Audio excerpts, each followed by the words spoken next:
my question is to the Premier. Pramod and his parents run a food works in Upper Beaconsfield. They lost power on Tuesday and it was not restored until Friday. Milk, meat, frozen meals and ice creams all had to be thrown away. This resulted in $20,000 worth of spoiled food and thousands of dollars in lost sales. Why hasn't this Labor government helped businesses like the one run by Pramod and his parents?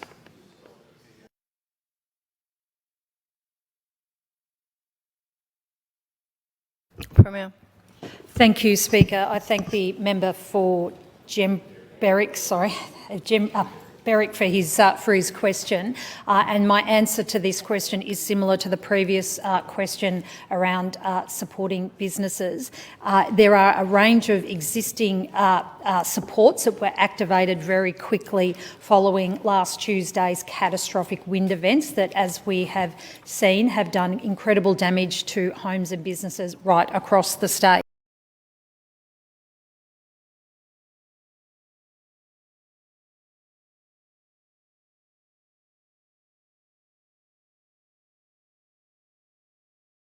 That in terms of any future and further response, we do need to allow those impact assessments to be concluded, and that also, Speaker, speaks to the widespread damage that the catastrophic wind event resulted in, that those assessments are still underway.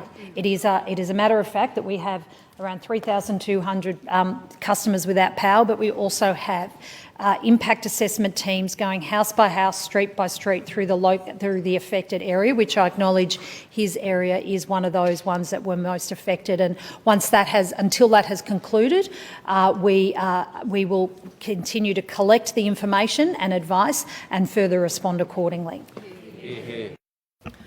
On a supplementary question, member for Berwick. Thank you, Speaker. Rachel and James also run a small business, Blanc Bakery in Berwick. They lost power on Tuesday and were unable to reopen until Friday. Despite losing thousands in food spoilage and lost sales, Blanc Bakery is not eligible to receive this government's power outage support payment because the outage was less than 7 days.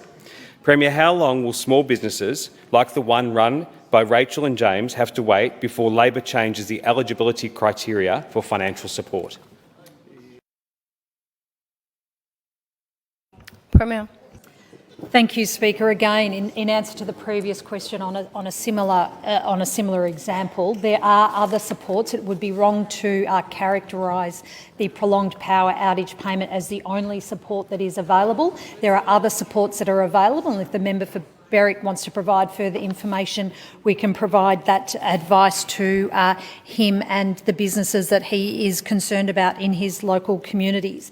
In terms of the extent of the damage, I do just want to reiterate that 90% of customers were reconnected in the first 48 hours following the catastrophic wind event. And I do acknowledge that still meant that there were a number of others continuing to wait to be connected, but that speaks to the considerable and remarkable response of emergency services, power workers, people who are out there in very, very difficult conditions, working around the clock to get the power connected as quickly as possible.